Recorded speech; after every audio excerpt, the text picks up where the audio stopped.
انت رحت يوم السبت ان شاء الله. المباراه كانت الاثنين، الاهلي كان موجود في المغرب من الاربع. صحيح. سؤال بقى في الاول كده، هل الاهلي وجوده في المغرب قبل الماتش ب5 ايام ده كان خطا؟ خالص. مش خطا. لا خالص. اه الاهلي اتعود على الاجواء، شاف تقلبات الجو هناك، ان الجو كان بيبقى احيانا حر في النهار وبيجي بالليل بيبقى فيه سنه بروده. الاهلي كان في مكان كويس جدا، في فندق كويس جدا، مؤمن بشكل كويس جدا. يعني انا عايز اقول لك الجمهور المغربي احسن استقبال الاهلي، ان هو ما شافش اي مظاهر ضجيج او اي حاجه تعكر صفو اقامه الاهلي في الفندق او في التدريبات. بالعكس، كل الاجواء كانت صحيه في العمليه التنظيميه، عشان ابقى واضح في المنطقه دي.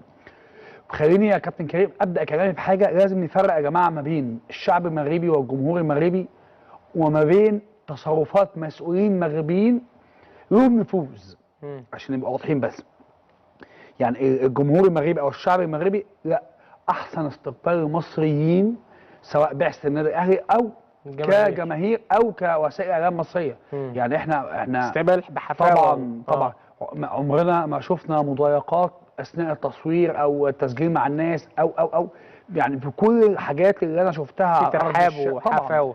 انا يعني سجلت مع ناس في حاجات مختلفه، في التاكسي بيبيعوا حاجات، يعني بصراحه لا ما شفناش اي حاجه. حتى في مشهد معين انا شفت مظاهر دخول تقريبا 150 من جمهور الاهلي.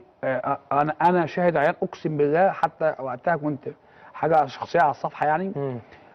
دخول جماهير الاهلي ما خدش ثانيه، يعني يا دوبك فتح. طبعا ده انا بقول حاجات يعني انا شفتها. يعني جمهور المغرب لا يعني بصراحه، ده مثلا وصولنا للمطار، يعني خلينا ده المطار كازابلانكا. يعني نبدا بتسلسل الاحداث دي. وصول جماهير مصريه لمطار كازابلانكا، الناس كانت بتغني وبتهتف للنادي الاهلي زي ما انت شايف. الموضوع كان حلو جدا، ما خدناش وقت حتى في انهاء اجراءات الدخول كجماهير مصريه. لا، كانت الموضوع فيه سهوله ويسر منذ اللحظه الاولى. جماهير مصريه كانت موجوده منذ اللحظه الاولى.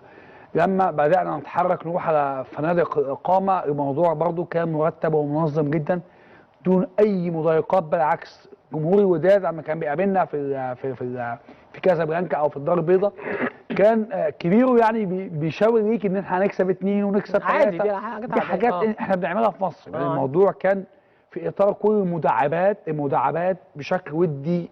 فلا يعني الاجواء كانت مرحه. احنا كنا مصريين بنهزر معاهم، الاهلي هيكسب باعتبارنا مصريين. طبعا نتمنى فوز الاهلي كجمهور، او حتى الزملاء الاعلاميين كانوا موجودين معانا. فلازم نفرق بس ما بين الشعب المغربي والجمهور المغربي، وما بين تصرف جمهور اشرس دون الخروج عن النص. لازم اكون واضح واكون امين في شهادتي.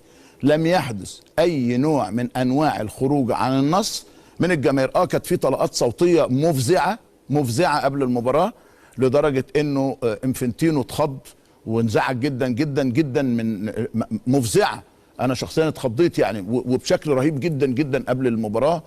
طلقات صوتيه خدت لها 10 15 دقيقه ولا تتوقف. هم عارفين هم بيعملوا ايه، الصفافير، التشجيع، التسقيف.